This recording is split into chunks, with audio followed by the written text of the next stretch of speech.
فجر آج آفس آ گئی تھی۔ اس نے سوچا تھا کہ وہ شہریار سے آفس میں ہی معافی مانگ لے گی، لیکن یہاں آ کے اسے پتہ چلا کہ صاحب تو ابھی آئے ہی نہیں ہیں۔ آج اسے بہت سارا کام تھا، اس لیے وہ آتے ہی کام میں مصروف ہو گئی تھی۔ اسے دروازہ کھلنے کی آواز آئی تھی۔ مس فجر سر آ گئے ہیں اور آپ کو میٹنگ کے لیے کانفرنس روم میں بلا رہے ہیں، مروہ نے انفارم کیا تھا، اور فجر کا دل کیا کہ اگر ابھی وہ سر اس کے سامنے ہوتا تو اس کا سر 2 ٹکڑے کر دیتی۔ آپ جائیے، میں آتی ہوں۔ فجر ہلکا سا مسکرا دی۔ فجر اپنا کام ختم کر کے سیدھا کانفرنس روم کی جانب بڑھی تھی۔ وہ جیسے ہی روم میں داخل ہوئی، روم پہلے ہی کچا کچ بھرا ہوا تھا۔ اسے لگا شاید وہ سب سے لیٹ ہے۔ جیسے ہی وہ اپنی چیئر پر بیٹھی تھی، شہریار اندر داخل ہوا تھا اور بغیر اس کی طرف دیکھے اپنی کرسی پر بیٹھ گیا تھا۔ پوری میٹنگ کے دوران شہریار نے ایک نظر بھی اس کو نہیں دیکھا تھا، اور فجر جو شہریار کو منانے کے ارادے سے آئی تھی، اب خود اسے اس پر غصہ آ رہا تھا۔ میٹنگ ختم ہونے کے بعد سب سے پہلے فجر اپنی چیئر سے اٹھی تھی۔ شہریار جو کسی سے بات کرنے میں مصروف تھا، اس کے اس حرکت پر ناگواری سے اسے دیکھا تھا۔ بیٹھ جائیں مس فجر، مجھے آپ سے کام ہے، سپار لہجے میں کہہ کر وہ پھر سے اس شخص کے ساتھ مصروف ہو گیا تھا۔ فجر ناچار بیٹھ گئی تھی۔ روم سارا خالی ہو گیا تھا۔ شہریار اب اس کی طرف متوجہ ہوا تھا۔ فجر جو آگ بگولا ہوئے بیٹھی تھی، اٹھنے ہی والی تھی کہ شہریار نے اس کے چیئر کے ہینڈلز پر اپنے ہاتھ رکھے تھے اور اس کی چیئر کو دیوار سے ٹکا دیا تھا۔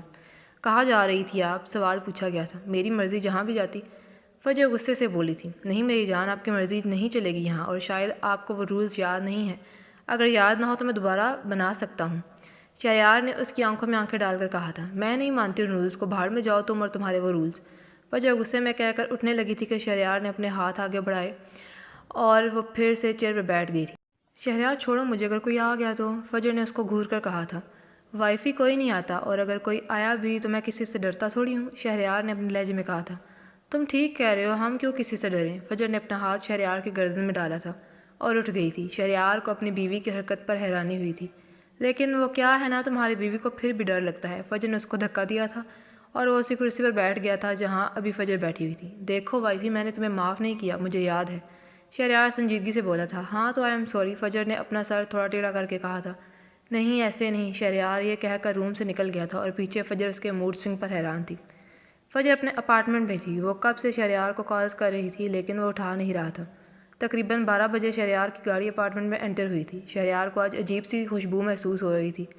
وہ اوپر روم کی طرف پریشانی سے بڑھا تھا، کیونکہ اس نے فجر کے اتنے کالز بھی دیکھے تھے۔ اس نے جیسے ہی روم کا دروازہ کھولا تو خلاف معمول ہر طرف اندھیرا تھا، دروازہ بند ہو گیا تھا۔ وائفی کہاں ہیں آپ؟ شہریار نے آگے بڑھ کر اسے آواز دی تھی۔ اسے اپنے پیروں کے نیچے کوئی نرم شے محسوس ہوئی تھی۔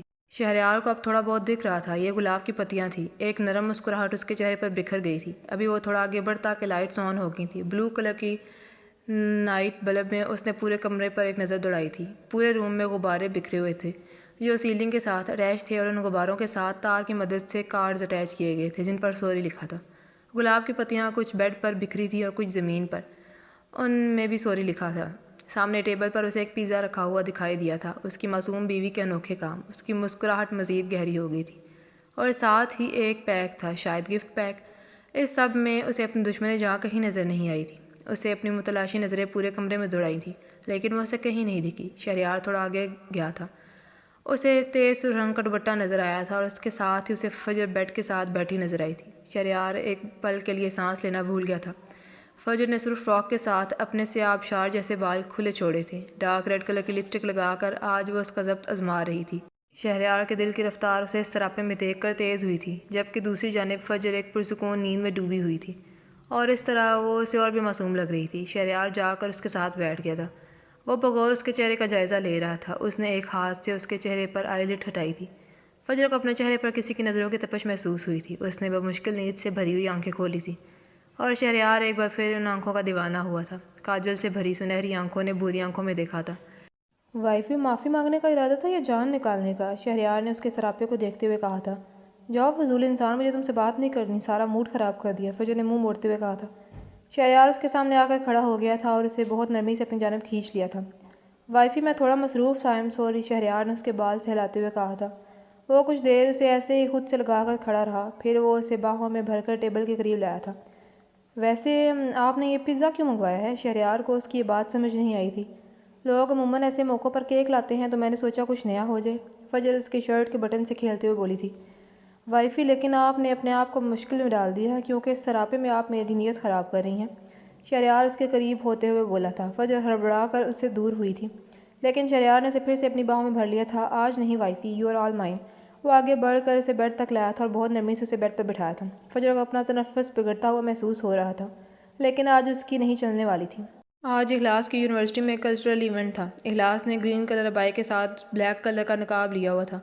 آج اسے لیٹ آنا تھا، اس لیے اس نے گھر میں انفارم کر دیا تھا۔ شاویز نے گرے کلر کی پینٹ اور شرٹ پہنی ہوئی تھی، آستین کو انہیں تک فولڈ کر کے بالوں کو جیل سے سیٹ کیے، ایک ہاتھ میں برانڈڈ واچ پہنے آج وہ کافی اچھا لگ رہا تھا۔ اخلاص اور شاویز ایک ساتھ بیٹھے تھے، ساتھ میں سارا بھی تھی۔ شاویز کی طبیعت آج تھوڑی ٹھیک تھی۔ اخلاص اور شاویز نے پارٹیسپیٹ نہیں کیا تھا، لیکن سارا نے کیا تھا، سو وہ جلد وہاں سے اٹھ گئی تھی۔ کیا تمہاری طبیعت ٹھیک ہے اب؟ اخلاص نے پوچھا تھا۔ ہاں ٹھیک ہے، لیکن درد کم نہیں ہو رہا۔ شاویز کا دل کیا کہ اسے بتا دے، لیکن پھر چپ ہو گیا۔ کیوں، کہاں درد ہے؟ مجھے بتاؤ، میں پین کلرز لے کے آتی ہوں۔ اخلاص پریشانی سے اٹھ گئی تھی۔ شاویز نے اس کا ہاتھ پکڑ کر اسے بٹھایا تھا۔ اندر درد ہے، وہ پین کلر سے ختم نہیں ہوگا، شاویز درد سے بولا تھا۔ شاویز کیا ہوا ہے؟ مسئلہ کیا ہے؟ اخلاص پریشان ہو گئی تھی۔ تم ہو مسئلہ، میرا مسئلہ تم ہو۔ جب سے آئی ہو میری زندگی سے سکون ختم ہو گیا ہے۔ تم چلی کیوں نہیں جاتی؟ شاویز یہ بولنا نہیں چاہتا تھا، وہ اسے کہنا چاہتا تھا کہ تم ہی میرا سکون ہو، تم ہمیشہ میرے پاس رہو صاحبان کی طرح، تم میری ہر مشکل حل ہو۔ لیکن وہ یہ سب اسے نہیں کہہ سکتا تھا، وہ اسے خود سے بدظن کر رہا تھا۔ وہ چاہتا تھا جس تکلیف سے اس وقت وہ گزر رہا ہے اس سے اخلاص نہ گزرے۔ اخلاص اس کی باتیں سن کر حیران تھی۔ کیا تھا یہ شخص جو کبھی اسے آسمان پر بٹھاتا تھا اور کبھی اسے زمین پر پٹک دیتا تھا؟ ٹھیک ہے، اگر میں اتنی ہی بری ہوں تو آئندہ تم اخلاص ملک کو اپنے قریب نہیں دیکھو گے۔ اخلاص غصے سے اٹھ کر چلی گئی تھی اور پیچھے وہ اکیلا رہ گیا تھا، بالکل اکیلا۔ اسے لگا اس کی دنیا ختم ہو گئی ہے۔ وہ سن دماغ کے ساتھ گھر آیا تھا اور حلیمہ بیگم کے گلے لگ کر بچوں کی طرح دھاڑی مار کر رویا تھا۔ کیا ہوا میرا بچہ؟ حلیمہ بیگم نے ندامت سے کہا تھا۔ جانتی تھی اس کی اس حالت کی ذمہ دار وہی ہیں۔ ماما، میں نے اسے خود سے دور کر دیا، ماما میں بہت درد میں ہوں۔ وہ بچوں کی طرح رو کر کہہ رہا تھا۔ وہ ایک مرد تھا جسے محبت ہوئی تھی اور آج وہ اپنی محبت کو چھوڑ کر آیا تھا۔ حلیمہ بیگم اپنے سرپرائز پر 1000 بار لعنت بھیج کے گویا ہوئی تھیں۔ شاویز اخلاص صدیقی صاحب کی بیٹی ہے۔ میں نے تمہارا رشتہ اخلاص سے طے کیا ہے۔ حلیمہ بیگم کی آواز تھوڑی تیز ہو گئی تھی۔ شاویز حیران سا انہیں دیکھے جا رہا تھا۔ اسے لگا شاید یہ کوئی خواب ہے، وہ پلک نہیں جھپک رہا تھا۔ اسے ڈر تھا کہ کہیں یہ منظر غائب نہ ہو جائے۔ ماما، آپ سچ کہہ رہی ہیں؟ شاویز نے بے یقینی سے کہا تھا۔ ہاں میرا بچہ، حلیمہ بیگم نے نم آنکھوں سے بتایا تھا۔ ماما، آپ نے مجھے پہلے کیوں نہیں بتایا؟ آپ کو یہ مجھ سے نہیں چھپانا چاہیے تھا۔ شاویز اب شکوہ کر رہا تھا۔ اس کے دل سے اس وقت اس کا رب ہی واقف تھا۔ اسے لگا جیسے اسے دوبارہ زندگی مل گئی تھی، اور وہ غلط تو نہیں تھا، کیونکہ اخلاص اس کی زندگی تو تھی۔ بیٹا، آئی ایم سو سوری، میں تمہیں سرپرائز دینا چاہتی تھی، حلیمہ بیگم نے ندامت سے کہا تھا۔ تھینک یو ماما۔ شاویز اب اس کے گلے لگ کر مسکرایا تھا، لیکن اس کی سنہری آنکھیں اب بھی نم تھیں۔ اخلاص وہاں سے اٹھ کر یونیورسٹی کے بیک سائڈ میں آ گئی تھی۔ وہ بینچ پر بیٹھ کر شاویز کے الفاظ کو دماغ سے نکالنے کی کوشش کر رہی تھی، لیکن اس کے الفاظ اس کی سماعتوں میں اب بھی گونج رہے تھے۔ اسے لگا کسی نے اسے دھتکار دیا ہے، وہ تمہیں چھوڑ کر چلا گیا ہے۔ اس کی سماعتوں میں اس وقت یہی الفاظ گونج رہے تھے۔ اس کی آنکھیں بھیگ گئی تھیں، لیکن اسے ہوش کہاں تھا۔ اس نے اپنی آنکھیں بند کر کے خود کو ریلیکس کرنے کی کوشش کی تھی۔ اخلاص کو اپنے پاس کسی کی موجودگی کا احساس ہوا تھا، لیکن اس سے پہلے کہ وہ آنکھیں کھولتی، وہ اس دنیا سے بے خبر نیند کے آغوش میں چلی گئی تھی۔ اس نے اٹھنے کی کوشش کی تھی، لیکن اس کا دماغ معاف ہو گیا تھا۔ فجر اور شہریار آفس میں بیٹھے تھے۔ شہریار کی نظریں بھٹک بھٹک کر اس کے چہرے کا طواف کرتی تھی، لیکن اس دشمن جہاں نے ایک نظر بھی اسے نہیں دیکھا تھا۔ شہریار اب بور ہو رہا تھا۔ کچھ سوچتے ہوئے اس کی آنکھیں چمکی تھیں۔ مس فجر، آپ یہاں آئیں، یہ کیسے کام کیا ہے آپ نے؟ شہریار نے بغیر اس کی طرف دیکھے روبدار آواز میں کہا تھا۔ فجر حیران ہوئی تھی، کیونکہ اس نے سارا کام ٹھیک ہی کیا تھا۔ وہ اٹھ کر ٹیبل کی دوسری سائڈ پر کھڑی ہو گئی تھی۔ مس فجر، میں نے کہا یہاں آئیں، شہریار نے اپنی چیئر کے قریب اشارہ کر کے بتایا تھا۔ فجر چپ چاپ اس کے قریب جا کر کھڑی ہوئی تھی۔ کہاں؟ فجر نے حیرانی سے کہا تھا۔ یہاں پر، آپ اس فائل کو دیکھیں، شہریار بمشکل مسکراہٹ روکے کہہ رہا تھا۔ فجر تھوڑا جھکی تھی۔ اب منظر کچھ یوں تھا کہ فجر کو شہریار کی سانسوں کی تپش اپنے چہرے پر محسوس ہو رہی تھی۔ کہاں پر ہے؟ سب کچھ تو ٹھیک ہے؟ فجر سیدھا ہوتے ہوئے بولی تھی۔ ارے وائفی، ایک تو آپ کو کچھ دکھتا بھی نہیں ہے۔ شہریار نے اسے ہاتھ سے کھینچا تھا۔ وہ سیدھا اس کی گود میں گری تھی۔ فجر بوکھلا گئی تھی۔ وائفی، میں تو آپ کی مسٹیک دکھا رہا تھا، شہریار بے نیازی سے بولا تھا۔ نہیں، تم خود ہی ٹھیک کر لو۔ تم کیا کرو گے جب سارا کام مجھ معصوم سے ہی کرواؤ گے؟ فجر اس کو دیکھتے ہوئے بولی تھی۔ میں آپ کو دیکھ لوں گا۔ شہریار نے اپنے لب اس کے نقاب میں چھپے گال پر رکھے تھے۔ فجر اب بھی کچھ اور کہتی کہ دروازہ کھلنے کی آواز آئی تھی۔ فجر بوکھلا کر اٹھنے لگی تھی، لیکن شہریار مضبوط تھی۔ یس عالیہ۔ شہریار عالیہ کی جانب متوجہ ہوا تھا اور عالیہ سامنے کا منظر دیکھ کر شاکڈ تھی۔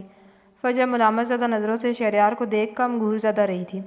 مجھے تم سے بات کرنی ہے، عالیہ نے ایک ناگوار نظر فجر پر ڈالتے ہوئے کہا تھا، جو ابھی بھی ویسی ہی بیٹھی تھی۔ I am busy now, Shahryar نے مغرور لہجے میں کہا تھا۔ فجر اس کا جواب سن کر ساکت تھی۔ اسے سمجھ نہیں آیا کہ آخر وہ مصروف کس کام میں ہے۔ بٹ اٹس ارجنٹ، عالیہ نے روکھے لہجے میں کہا تھا۔ اگر وہ کہہ رہی ہے تو تم سن لو نا اس کی بات۔ فجر نے سرگوشی کی تھی۔ Okay go ahead. شہریار کی گرفت تھوڑی ہلکی ہوئی تھی اور فجر جھٹ سے اس کی گود سے اٹھی تھی۔ شہریار ہلکا سا مسکرایا تھا اور فجر سخت نظروں سے اسے دیکھ رہی تھی، گویا کہہ رہی ہو تمہیں بعد میں دیکھ لوں گی۔ شہریار کے اس انداز پر عالیہ کا دل کیا فجر کو اس بلڈنگ سے دھکا دے دے۔ We need some privacy. عالیہ نے حقارت سے فجر کی جانب دیکھا تھا اور فجر بغیر کچھ کہے باہر نکل گئی تھی۔ اخلاص کو اپنے کانوں میں ایک شخص کی آوازیں آ رہی تھیں۔ اس کا دماغ نیم بیداری کے عالم میں تھا۔ وہ اپنی آنکھوں کو کھولنا چاہتی تھی لیکن اسے لگا کسی نے بہت سارا وزن اس کے پلکوں کے ساتھ باندھ لیا تھا۔ اس کا جسم شل تھا، کسی قسم کی حرکت کرنے سے معذور۔ اس شخص کی آواز اب اسے بالکل صاف سنائی دے رہی تھی۔ اس کا دماغ بیدار ہو گیا تھا۔ اس نے اپنی آنکھیں ہلکی سی کھولی تھیں۔ منظر دھندلایا ہوا تھا لیکن وہ اتنا دیکھ سکتی تھی کہ وہ ایک کمرے میں تھی جس کی تعمیر بھی مکمل نہیں ہوئی تھی۔ اس بار اس نے ہڑبڑا کر اپنی پوری آنکھیں کھولی تھیں۔ وہ اٹھ نہیں سکتی تھی، نہ ہی اپنے جسم کو کوئی حرکت دے سکتی تھی۔ سامنے کھڑے اس شخص نے اسے دوسرے ساتھی کو بھی بلایا تھا۔ ارے یہ لڑکی تو اٹھ گئی، اب اس کا کیا کریں؟ وہ شخص ہڑبڑاتے ہوئے بولا تھا۔ اس کے لہجے سے کہیں بھی نہیں لگتا تھا کہ یہ کوئی کنڈیمور تھا۔ کون ہو تم لوگ اور مجھے یہاں کیوں لائے ہو؟ اخلاص نے ڈرتے ہوئے پوچھا تھا۔ دیکھو لڑکی، ہمیں تم سے کوئی غرض نہیں، ہمیں تو تمہارا وہ عاشق چاہیے۔ وہ لڑکا اس طرح بولا تھا جیسے اخلاص سے زیادہ اسے کہیں جانے کی چلتی تھی۔ دیکھو پلیز مجھے جانے دو، میں تمہارا کیا بگاڑا ہے؟ اخلاص بغیر اس کی بات سنے اپنی ہی سنا رہی تھی۔ ارے ننھی بچی، ہم تمہیں جانے دیں گے، پہلے اپنا مطلب تو پورا کر لیں۔ وہ لڑکا اب ذرا ہٹ درمی سے بولا تھا۔ کال کرو اسے۔ اس ایک لڑکے نے دوسرے کو آواز دی تھی۔ تم لوگ کس کو کال کرنے والے ہو؟ اخلاص ڈرتے ہوئے پوچھ رہی تھی۔ چپ کرو لڑکی، ورنہ اگر اس بار تمہاری آواز نکلی تو اچھا نہیں ہوگا۔ وہ لڑکا سخت بیزار ہوا تھا۔ شاویز اپنے روم میں بیٹھا اخلاص کو منانے کے طریقے سوچ رہا تھا کہ اس کے فون پر ایک غیر شناسا نمبر سے کال آئی تھی۔ اس نے کال اٹینڈ کر لی تھی۔ اس کا کچھ بولنے سے پہلے ہی دوسری جانب سے ایک بھاری مردانہ آواز ابھری تھی۔ اگر اپنی محبوبہ کو زندہ دیکھنا چاہتے ہو تو جو پتہ بھیجا ہے اس پر 10 منٹ کے اندر پہنچو، ورنہ… اس شخص نے بات ادھوری چھوڑ دی تھی اور اس کے اس لہجے سے شاویز کو لگا اس کے ساتھ کوئی پرینک کر رہا ہے، کیونکہ ابھی تو وہ اخلاص کو یونیورسٹی میں چھوڑ کے آیا تھا۔ اس نے کچھ کہے بنا ہی کال کاٹ دی، لیکن اب اس کا دل بے چین ہو رہا تھا تو اس نے اخلاص کا نمبر ملایا تھا۔ دوسری جانب سے کال اٹھا لی گئی تھی۔ ہیلو اخلاص، کیا تم ٹھیک ہو؟ شاویز پریشانی سے کہہ رہا تھا۔ ہاں جی مجنوں صاحب، آپ کی للہ ٹھیک ہیں، لیکن کب تک رہے گی اس کا اندازہ ہم نہیں لگا سکتے۔ دوسری جانب سے وہی بھاری آواز ابھری تھی۔ اوے لڑکی، اس کو بول کہ آ جائے تجھ کو بچانے، ورنہ بیکار میں ہی اپنی جان گنوا دے گی۔ وہ لڑکا اب اخلاص سے مخاطب تھا۔ مجھے نہیں چاہیے اس کی مدد، سمجھے تم، اور مجھے یہ بھی پتہ ہے کہ یہ سب اس نے کروایا ہے۔ اب یہاں آ کر ہیرو بننا چاہتا ہے۔ اچھے سے جانتی ہوں میں اس کو اور تم جیسے لوگوں کو، تم سب ایک جیسے ہو۔ اخلاص کے لہجے میں اس وقت چٹانوں جیسی سختی در آئی تھی اور دوسری جانب شاویز کا دل اس کی بات پر کٹ گیا تھا۔ چٹا خاموش ہو جاؤ لڑکی۔ اس لڑکے نے موقع پلٹتے ہوئے ایک زوردار تھپڑ اخلاص کو رسید کیا تھا۔ اخلاص کے لبوں سے گراہ نکلی تھی۔ کیوں، سچ سن کر غصہ آ رہا ہے؟ وہ ہلکا سا مسکرائی تھی اور دوسری طرف شاویز کے جسم کا سارا خون اس کی آنکھوں میں جمع ہو گیا تھا۔ ذلیل انسان، تمہیں اس تھپڑ کی قیمت چکانی پڑے گی۔ شاویز انتہائی غصے سے دھاڑا تھا۔ باتیں کم، تمہارے پاس صرف آدھا گھنٹہ ہے، جو پتہ بھیجا ہے اس پر آ جانا اور اکیلے آنا، ورنہ تمہاری محبوبہ کی لاش بھی نہیں ملے گی۔ وہ لڑکا کال ڈسکنیکٹ کر گیا تھا۔ تقریباً آدھے گھنٹے میں شاویز کی کار اس عمارت کے سامنے کھڑی تھی۔ وہ اکیلا ہی آیا تھا اور شاید نہیں۔ اس نے فون اٹھا کر کال ملائی۔ دیکھو میں آ گیا ہوں اور اس عمارت کے سامنے ہی کھڑا ہوں، شاویز نے کال کنیکٹ ہوتے ہی کہا تھا۔ اب بغیر کوئی چال چلے، جیسے کہتا ہوں ویسے کرتے جاؤ۔ دوسری طرف سے وہی آواز آئی تھی۔ ایک گارڈ شاویز کو پکڑ کر اس کمرے میں لایا تھا۔ شاویز کے بے سکون دل کو اچانک سے سکون ملا تھا اخلاص کو سلامت دیکھ کر۔ اس لڑکے نے اسے بھی اخلاص کے ساتھ ہی باندھ لیا تھا۔ اخلاص جس کی حالت پہلے سے ہی خراب تھی، مزید اس تھپڑ نے خراب کر دی تھی۔ اخلاص نے غصے سے بس ایک نظر ہی اسے دیکھا تھا اور پھر سے اپنی نظریں پھیر لی تھیں۔ وہ کب سے ان لڑکوں کی منتیں کر رہی تھی، لیکن جیسے وہ لوگ تو بہرے بن گئے تھے۔ کیا تم ٹھیک ہو؟ شاویز نے فکر مندی سے سرگوشی کی تھی۔ کیا ضرورت ہے تمہیں ہیرو بننے کی؟ میں اپنی حفاظت خود کر سکتی ہوں۔ اخلاص نے اس کی بات کو اگنور کر کے ناگواری سے کہا تھا۔ کیا تم مجھ سے ناراض ہو؟ شاویز اس کی بات کو خاطر میں لائے بغیر کہہ رہا تھا۔ وہ دونوں ایسے جھگڑے تھے جیسے کسی ہوٹل میں بیٹھے ہوں۔ نہیں، میں کیوں ناراض ہوں گی تم سے، اور اگر میں ہوں بھی تو تمہیں کوئی فرق نہیں پڑنا چاہیے، کیونکہ میں تو مسئلہ ہوں نا۔ اخلاص نے اس کی بات دہرائی تھی۔ مجھے فرق پڑتا۔ شاویز کچھ کہنے والا تھا کہ اخلاص نے اس کی بات کاٹ دی تھی۔ او بھائی، اس کو ہٹا دو یہاں سے۔ اخلاص نے ان دونوں لڑکوں کو اپنی جانب متوجہ کیا تھا۔ کیا تم دونوں کچھ دیر خاموش نہیں بیٹھ سکتے؟ اخلاص کی باتوں نے ان لڑکوں کو سخت بیزار کیا تھا، کیونکہ وہ جب سے ہوش میں آئی تھی ان کی منتیں ہی کر رہی تھی۔ دیکھو یہ مجھے تنگ کر رہا ہے، آپ پلیز اسے دور کر دیں مجھ سے، اخلاص نے بچوں کی طرح کہا تھا۔ اخلاص تم میری بات تو سنو پلیز۔ شاویز ابھی اسے منا رہا تھا کہ اخلاص ایک بار پھر بولی تھی۔ تم لوگ اس کے منہ پر ٹیپ لگا دو، پھر میں چپ ہو جاؤں گی۔ اخلاص بغیر شاویز کی طرف دیکھے کہہ رہی تھی، اور یہ ٹیپ لا، اس لڑکے کا منہ بند کرنا ہے تاکہ یہ سردردی تو ختم ہو، اس لڑکے نے بیزاری سے کہا تھا۔ شاویز خفقی نظروں سے اسے دیکھ رہا تھا اور اخلاص نے ایک فاتحانہ نظر اس پر ڈالی تھی۔ شاویز اتنا مطمئن اس لیے تھا کیونکہ یہ لڑکے اسے کڈنیپر نہیں لگے تھے۔ تقریباً 10 منٹ ہو گئے تھے ان کو وہاں بیٹھے، اور اس دوران شاویز نے اپنی نگاہیں اخلاص سے نہیں ہٹائی تھیں، جبکہ اس نے ایک نظر بھی شاویز کو نہیں دیکھا تھا۔ دفعتاً باہر سے شور اٹھاتا اور ساتھ ہی گولیوں کی آواز آنا شروع ہو گئی تھی۔ اخلاص یہ آواز سن کر بوکھلا گئی تھی، جبکہ شاویز کے چہرے کا اطمینان ہنوز برقرار تھا۔ چند گارڈ اس روم میں آئے تھے جہاں وہ دونوں بندھے تھے، اور ساتھ میں 2 لڑکے تھے۔ ان لڑکوں کو تو وہ لے گئے تھے، البتہ ایک گارڈ نے آ کر شاویز کی رسیاں کھولی تھیں۔ وہ جلدی سے اخلاص کی جانب بھاگا تھا، اور اخلاص جس کی حالت پہلے ہی خراب تھی، ان گولیوں کی آواز سے اس کی حالت مزید خراب ہو گئی تھی۔ اس کو لگا ان آوازوں نے اس کا دماغ پھاڑ دیا ہے۔ شاویز نے اسے کھول دیا تھا اور اس کے سامنے آ کھڑا ہوا تھا۔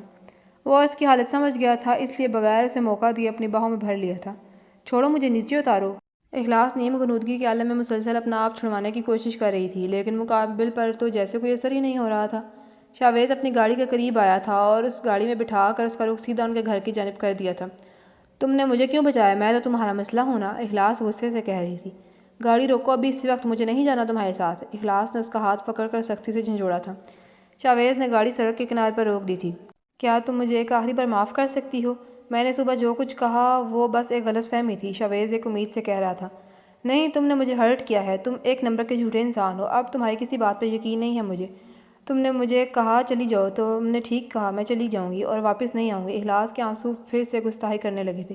شاویز نے بغور اس کی آنکھوں میں دیکھا تھا۔ آئی ایم سوری اخلاص، پلیز تم ایسی باتیں نہ کیا کرو، مجھے تکلیف ہوتی ہے۔ شاویز نے تکلیف سے کہا تھا، اور جو تمہاری باتوں سے مجھے اتنی تکلیف پہنچی ہے اس کا کیا؟ تم نے کبھی سوچا ہے؟ تم میرے گھر اپنا رشتہ بھیجتے ہو اور اگلے دن تم مجھے بتاتے ہو کہ میں تمہاری بے سکونی کی وجہ ہوں۔ اخلاص اب باقاعدہ رونے لگی تھی، وہ سخت غصے میں تھی۔ شاویز کے دل کو کسی نے مٹی میں دبوچ لیا تھا اس کی اس بات پر۔ اخلاص، صبح میں نے جو کچھ کہا وہ سب غلط فہمی میں کہا تھا۔ تم میرا مسئلہ نہیں ہو، بلکہ تم میرے ہر مسئلے کا حل ہو۔ تمہاری موجودگی میں مجھے سکون ملتا ہے، جو سکون مجھے تمہارے پاس ملتا ہے اور کہیں بھی نہیں ملتا۔ میری کہانی تمہارے بغیر ادھوری ہے، تم میری آخری تمنا ہو۔ میں تمہاری ناراضگی برداشت نہیں کر سکتا۔ You are the sunshine of my life. I cannot imagine my life without you. I really love you. Shavez اپنی آنکھیں اس کی سیاہ آنکھوں میں گاڑے محبت سے چور لہجے میں کہہ رہا تھا۔ اخلاص کے دل سے بے ساختہ ایک اندیکھا بوجھ ہٹ گیا تھا۔ کیا تم میری کہانی کو مکمل کرنے کے لیے میری زندگی کا حصہ بنو گی؟ شاویز نے اس کی رضامندی چاہی تھی، اور اخلاص اس کی اس قدر بے باکی پر حیران رہ گئی تھی، لیکن اگلے ہی پل شرماس کہ اس کا چہرہ سرخ ہو گیا تھا، اور شاویز بخوبی اس کی حالت سمجھ گیا تھا۔ یہ نیچے کرو۔ اخلاص نے بکھری ہوئی سانسوں کے درمیان شیشے کی طرف اشارہ کیا تھا، اور شاویز نے مسکراتے ہوئے گاڑی سٹارٹ کر لی تھی، گویا اس کا جواب جان گیا تھا۔ آج شاویز افندی کی نیند بہت پرسکون ہونے والی تھی، بہت ہی پرسکون۔ یہ ایک عالیشان کمرہ تھا۔ کمرے کی دیواروں پر عجیب بیہودہ تصاویر لٹکی ہوئی تھیں۔ درمیان میں ایک بڑا لارج سائز بیڈ پڑا ہوا تھا، اور اس کے سائڈ ٹیبل پر حرام پڑی ہوئی تھی۔ کمرے میں نیم اندھیرا تھا۔ بہرام کرسی پر بیٹھا ایک ہاتھ میں سگریٹ پکڑے راکنگ چیئر پر آگے پیچھے جھول رہا تھا، شاید وہ اپنے اندر لگی آگ کو کم کرنے کی کوشش کر رہا تھا۔ سر، وہ لڑکا بھاگ گیا، وہ لڑکا اب اسے ڈرتے ڈرتے انفارم کر رہا تھا۔ بہرام کی اس طرف پشت تھی۔ اس کی بات پر بہرام چیئر سے اٹھ گیا تھا اور اب ہونہار نظروں سے اس کی طرف بڑھ رہا تھا۔ اس کے ہاتھ میں وہ سگریٹ اب بھی تھا، وہ اب بالکل اس کے سامنے کھڑا تھا۔ ہاتھ آگے کرو اپنا۔ بہرام کی رعبدار آواز اس پورے کمرے میں گونج کر اس کے کانوں سے ٹکرائی تھی کہ اس لڑکے کی روح تک کانپ گئی تھی۔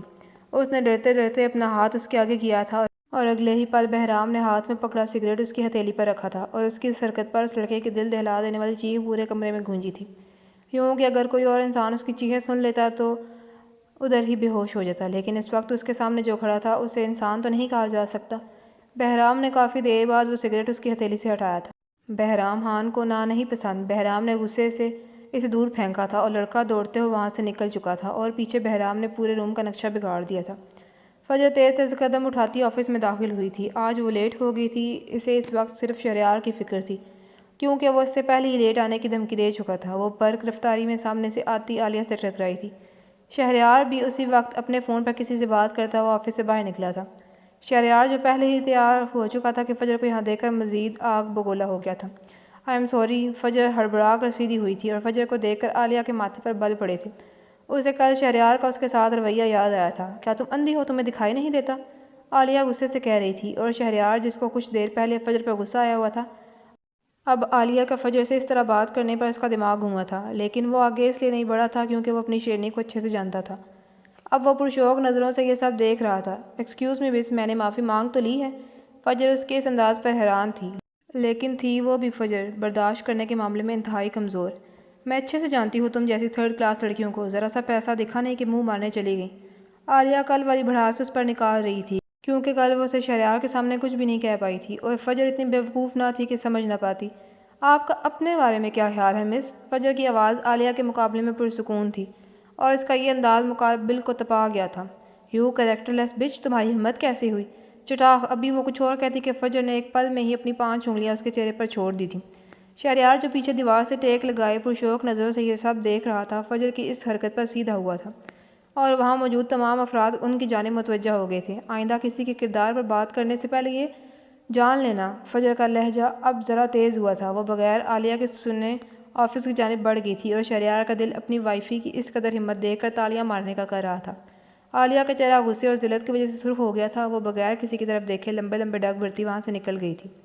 یہ ایک خوبصورت 2 منزلہ گھر تھا۔ ہال میں فاہرہ بیگم بیٹھی تھی، وہ پرسکون سی لارج سائز صوفے پر بیٹھی تھی۔ معیز جو پہلے بھی آوارہ گردی کرتا تھا، اب اس کی آوارہ گردیوں میں اضافہ ہو گیا تھا۔ وہ ساری ساری رات باہر رہتا، لیکن فاہرہ بیگم اس کے حال سے بے خبر بیٹھی تھیں۔ انہیں ہوش ہی کہاں تھا۔ ان کی آنکھوں پر تو دولت کی محبت کی پٹی بندھی ہوئی تھی، اور جن کی آنکھوں پر پیسوں کی پٹی بندھ جاتی ہے انہیں پھر غلط نہیں لگتا۔ معیز خلاف معمول آج 12 بجے گھر آیا تھا۔ فاہرہ جو بہت شان سے صوفے پر بیٹھی تھی، معیز کی حالت دیکھ کر سانس تک نہ لے پائیں۔ وہ نشے میں ڈوبا، ایک ہاتھ میں حرام پکڑے لڑکھڑاتا ہوا اندر آیا تھا۔ معیز، یہ کیا حالت بنا رکھی ہے تم نے اپنی؟ وہ غصے اور حیرت کے ملے جلے تاثرات سے بولی تھی۔ اے بڑھیا، تمہیں میری فکر کرنے کی ضرورت نہیں ہے، اور دوبارہ مجھ سے سوال مت کرنا۔ وہ نشے کی حالت میں چھوٹے اور بڑے کی تمیز بھی بھول گیا تھا۔ میں تمہاری ماں ہوں معیز، تم کس لہجے میں مجھ سے بات کر رہے ہو؟ فاہرہ بیگم غصے سے بولی تھی۔ ہاں تو کیا کروں، سر پر بٹھا دوں؟ اور میں نے کہا دوبارہ مجھ سے سوال مت کرنا۔ معیز غصے سے کہہ کر آگے بڑھ گیا تھا، اور پیچھے فاہرہ پتھر بنی کھڑی رہ گئیں۔ وہ نڈھال سی صوفے پر گر گئی تھیں۔ اسے معیز سے اس رویے کی امید نہیں تھی۔ یہ ایک 5 اسٹار ہوٹل کا منظر تھا۔ عالیہ بلیک کلر کا ڈریس پہنے آنکھوں میں انتہا کی سرخی اور سختی سموئے بیٹھی تھی، جبکہ مقابل پرسکون سا بیٹھا تھا۔ وہ عام سے شرٹ اور پینٹ کے ساتھ سر پر پی کیپ کچھ اس انداز میں پہنے ہوئے تھا کہ کسی کو اس کا چہرہ بھی نہ دکھے۔ میں نے تمہیں اس لیے بلایا ہے کہ میں جانتی ہوں کہ یہ کام صرف تم کرو گے، اور میرا ٹارگٹ ایک ہی ہے، اگرچہ مقصد الگ الگ ہوں۔ عالیہ سیدھے مدعے پر آئی تھی، اس کی آواز انتہائی سخت اور نفرت سے بھری ہوئی تھی۔ تو اس میں شہریار کو تکلیف کیسے پہنچے گی؟ مخالف الجھن سے بولا تھا، اور اس کی بات پر عالیہ کے چہرے پر مکروہ مسکراہٹ چھائی تھی۔ اس لڑکی میں جان بستی ہے اس کی، اس کو تکلیف دینا مطلب شہریار کا غرور توڑنا، عالیہ نے نفرت سے کہا تھا، اور اس کی بات پر مقابل کی آنکھیں چمکی تھیں۔ بتاؤ کرنا کیا ہے اس کے ساتھ؟ اس نے مسکراتے ہی پوچھا تھا۔ عالیہ مراد جن سے نفرت کرتی ہے، ان کا وجود اس دنیا سے ختم کر کے ہی دم لیتی ہے۔ تمہیں زیادہ کچھ نہیں کرنا، بس اس بات کو یقینی بنانا ہے کہ وہ اگلا سانس نہ لے پائے۔ مجھے امید ہے تم مجھے مایوس نہیں کرو گے۔ عالیہ سرد تاثرات چہرے پر سے جائے گویا ہوئی، اور آخری بات کہہ کر وہ اٹھ گئی تھی۔ تم عدنان مرتضیٰ کے کاموں پر شک کر رہی ہو؟ وہ بھی اٹھا تھا، اور عالیہ کے جانے کے بعد پھر سے بیٹھ گیا تھا، اور شہریار کا خیال آتے ہی اس کی آنکھوں میں نفرت در آئی تھی۔ پاسٹ چھوڑو مجھے، میری شہریار سر سے بات کرواؤ، وہ سمجھ جائیں گے۔ عدنان مسلسل اپنے آپ کو گارڈز کی گرفت سے چھڑوانے کی ناکام کوشش کر رہا تھا۔ منہ بند کرو اپنا، ایک گارڈ نے غصے سے اسے جھڑکا تھا۔ وہ لوگ اسے کولڈ روم لے کر آئے تھے۔ کولڈ روم میں برف نہیں ہوتی تھی، بلکہ شاید وہاں موجود ان بے حس لوگوں کی وجہ سے اس کا نام کولڈ روم رکھا گیا تھا۔ وہاں موجود تمام نفوس انسانیت کے جذبے سے محروم تھے۔ عدنان کو وہاں پر لائے 2 ہفتے ہو گئے تھے، اور ان 2 ہفتوں میں اسے شہریار کی بات سچ لگنے لگی تھی۔ وہ واقعی یہاں موت مانگتا تھا، لیکن اسے وہ میسر نہیں تھی۔ اس کی حالت اب پاگلوں جیسی ہو گئی تھی۔ اس کو وہاں کوئی جسمانی تکلیف نہیں دی جاتی تھی، بلکہ انہوں نے اس کے ذہن کو مفلوج کر دیا تھا۔ اس کی سوچنے سمجھنے کی صلاحیت جواب دے گئی تھی، اور آخر 1 مہینے بعد وہ دن آ گیا تھا جب اس کو ایک گارڈ نے وہاں سے دور ایک سنسان سڑک پر پھینکا تھا، اور اس دن سے اس نے ارادہ کر لیا تھا کہ وہ شہریار سے اس کی سب سے محبوب چیز دور کرے گا، اگرچہ اس کے لیے اسے مرنا ہی کیوں نہ پڑے۔ آج وہ دن آ گیا تھا۔ اس نے سوچا تھا کہ وہ اس لڑکی کو شہریار کی آنکھوں کے سامنے مارے گا، تاکہ اسے بھی اذیت کا احساس ہو۔ فجر آج آفس میں بیٹھی کام کر رہی تھی۔ آج شہریار آفس نہیں آیا تھا۔ اس نے شہریار کو کال ملائی تھی، لیکن اس نے اٹینڈ نہیں کی تھی۔ اسے آج شہریار پر بہت غصہ آ رہا تھا۔ دفعتاً اسے دروازہ کھلنے کی آواز آئی تھی۔ فجر کو شہریار کی مصروف آواز سنائی دی تھی۔ اس نے آنکھیں اٹھا کر اسے دیکھا تھا، لیکن اگلے ہی لمحے سامنے شہریار کے انتہائی قریب کھڑی عالیہ کو دیکھ کر اس کا حلق تک کڑوا ہو گیا تھا۔ شہریار اب اپنی کرسی پر بیٹھ گیا تھا۔ اس نے ایک نظر بھی فجر کو نہیں دیکھا تھا، اور اس کے اس طرح فجر کو اگنور کرنے پر فجر کے اندر مزید آگ بھڑک اٹھی تھی۔ وہ غصے سے اٹھ گئی تھی۔ شہریار نے ایک ناگوار نظر اس پر ڈالی تھی۔ سٹ ڈاؤن مس فجر۔ شہریار نے آنکھیں اٹھا کر فجر کو دیکھا تھا، اور فجر جو پہلے ہی آگ کا شعلہ بنی بیٹھی تھی، اس کے اس طرح حکم کرنے پر مزید آگ پکڑ گئی تھی۔ مجھے کچھ کام ہے۔ فجر اپنا لہجہ چاہتے ہوئے بھی نارمل نہیں رکھ پائی تھی۔ I said sit down. Shahryar کی سرد آواز نے اس کے قدم روک لیے تھے کہ وہ نہ چاہتے ہوئے بھی وہیں رک گئی تھی۔ شہریار پھر سے عالیہ کی جانب متوجہ ہو گیا تھا، اور فجر غیر آرامدہ سا پہلو بدلتی رہی۔ کام کرتے ہوئے بھی اس کی نظریں بار بار ان دونوں کی جانب اٹھ جاتی۔ شہریار ظاہر نہیں ہونے دے رہا تھا، لیکن وہ فجر کے اس انداز سے کافی محفوظ ہو رہا تھا۔ آخر کافی دیر بعد عالیہ آفس سے باہر چلی گئی تھی، اور فجر کو تو جیسے موقع مل گیا تھا، وہ اٹھ کر باہر کی جانب قدم بڑھانے لگی تھی کہ شہریار تیزی سے اٹھ کر اس کے قریب آیا تھا اور اسے پھر سے اس چیئر پر بٹھا دیا تھا۔ وائفی، کیا آپ جیلس ہو رہی تھیں؟ شہریار نے بغور اس کی آنکھوں میں پڑتے سرخ ڈوروں کو دیکھا تھا۔ مجھے نہیں بات کرنی تم سے، ہٹو میرے سامنے سے، فجر چہرہ موڑے کہہ رہی تھی۔ یہ میرے سوال کا جواب نہیں تھا وائفی۔ شہریار پرشوق نظروں سے اسے دیکھ رہا تھا۔ بھلا میں کیوں اس سے جیلس ہونے لگی؟ کیا مجھے اس سے جیلس ہونا چاہیے تھا؟ فجر نے سوال کیا تھا۔ ٹھیک ہے وائفی، میں تو اس کے ساتھ لنچ کا سوچ رہا تھا، پھر آپ کا خیال آیا۔ لیکن آپ کو تو کوئی اعتراض ہی نہیں ہے تو ٹھیک ہے۔ شہریار نے جلتے پر نمک چھڑکا تھا۔ ہٹو میرے سامنے سے فضول انسان، مجھے تم سے بات نہیں کرنی۔ جاؤ جا کر رہو اس کے ساتھ۔ فجر غصے سے اسے خود سے دور کر کے باہر نکل گئی تھی۔ شہریار بھی اس کے پیچھے ہی نکلا تھا اور اسے آواز دے رہا تھا، لیکن وہ بغیر اس کی سنے اسے دیکھے آگے بڑھ گئی تھی۔ وہ آفس سے تھوڑا دور سڑک پر تیز سے تیز چل رہی تھی کہ سامنے اسے شہریار کی گاڑی نظر آئی تھی۔ شہریار گاڑی سے باہر آیا تھا۔ یار میں مذاق کر رہا تھا وائفی، آپ تو سیریس ہو گئیں۔ چلے میں آپ کو گھر ڈراپ کر دیتا ہوں۔ مجھے نہیں جانا تمہارے ساتھ، میں اپنے گھر جا رہی ہوں، فجر غصے سے کہہ رہی تھی اور آگے بڑھ گئی تھی۔ پیچھے شہریار بے بسی سے اسے دیکھتا رہا۔ اس نے فون اٹھا کر کسی کو کال ملائی تھی، کیونکہ وہ اپنی ضدی وائفی کو اچھے سے جانتا تھا۔ اس کا رخ اب اپنے آفس کی طرف تھا، لیکن اسے اندازہ نہیں تھا کہ اس نے فجر کو اکیلا چھوڑ کر کتنی بڑی غلطی کر دی تھی۔ شہریار اپنے آفس کے قریب ہی تھا کہ اسے پیچھے خوفناک آوازیں سنائی دی تھیں۔ یہ آوازیں ایسی تھیں کہ لمحے بھر کو کسی کا بھی ہون خشک ہو جاتا۔ یہ فائرنگ کی آواز تھی۔ شہریار کو لگا اگر اب اس نے رخ موڑا تو اس کی جان نکل جائے گی۔ اس کے کان سن ہو گئے تھے۔ اسے پہلے جو شور کی آوازیں سنائی دے رہی تھیں اب وہ بھی بند ہو گئی تھیں۔ شہریار نے خود پر قابو پا کر ایک امید کے ساتھ پیچھے دیکھا تھا کہ شاید وہ نہ ہو، لیکن اگلے ہی لمحے اس کی امیدوں کا محل ریت کے زروں کی طرح بکھر گیا تھا۔ اسے فجر اپنے سے کچھ فاصلے پر خون میں لت پت نظر آئی تھی۔ اسے اس وقت سنہری آنکھوں میں صرف درد دکھا تھا، بے پناہ درد۔ شہریار دیوانہ وار اس کی طرف بھاگا تھا۔ اس نے اس کا سر اپنی گود میں لے لیا تھا۔ تمہیں کچھ نہیں ہوگا وائفی، میں تمہیں کچھ نہیں ہونے دوں گا۔ وہ اس پر جھکا اور اس سے زیادہ خود کو تسلی دے رہا تھا۔ اس کے ارد گرد لوگ جمع ہو گئے تھے، لیکن پرواہ کسے تھی؟ وہ اس وقت مغرور شہریار نہیں لگ رہا تھا جس کی ایک دنیا دیوانی تھی، بلکہ اس وقت وہ اس قدر بے بس اور لاچار نظر آ رہا تھا کہ کسی کو بھی اس پر ترس آ جائے۔ عالیہ نے صحیح کہا تھا، یہ لڑکی شہریار افندی کا غرور تھی۔ اسے لگا آج کے بعد شہریار افندی اپنے پیروں پر کھڑا نہیں ہو سکے گا۔ وائفی، میں تمہیں کچھ نہیں ہونے دوں گا، وہ اس کی آنکھوں میں آنکھیں ڈالے کہہ رہا تھا، جبکہ اس کی اس بات پر فجر مسکرائی تھی، لیکن یہ کوئی عام مسکراہٹ نہیں تھی۔ غصہ، غم، نفرت، درد، بے بسی، کیا نہیں تھا اس کی اس مسکراہٹ میں؟ اس نے کچھ کہنے کے لیے اپنے لب کھولے تھے، لیکن شہریار اسے سن نہیں پایا تھا۔ اس نے اپنا کان اس کے قریب کیا تھا۔ تم فکر مت کرو، میں اپنا حساب لے لوں گی، مروں گی نہیں، میرے اللہ مجھے کچھ نہیں ہونے دے گا۔ فجر درد کی شدت سے بمشکل بول پائی تھی۔ شہریار اس کی اس بات کو سمجھ نہیں سکا۔ ان حالات میں اس کا دماغ کچھ بھی سمجھنے سے قاصر تھا۔ ایمبولینس آ چکی تھی۔ وہ کب ایمبولینس میں بیٹھا تھا، کب وہ اسپتال پہنچے، اسے کچھ ہوش نہیں تھی۔ اگر کچھ یاد تھا تو فجر کی باتیں، ذہن کے پردوں پر صرف اس کی تصویر تھی۔ وہ اسپتال کے کوریڈور میں دیوانوں کی طرح ادھر ادھر گھوم رہا تھا۔ غم کی جگہ اس وقت غصے نے لے لی تھی۔ وہ دیوانہ وار اپنے موبائل پر اویس کا نمبر ملا رہا تھا۔ کال کنیکٹ ہوتے ہی شہریار جیسے پھٹ پڑا تھا۔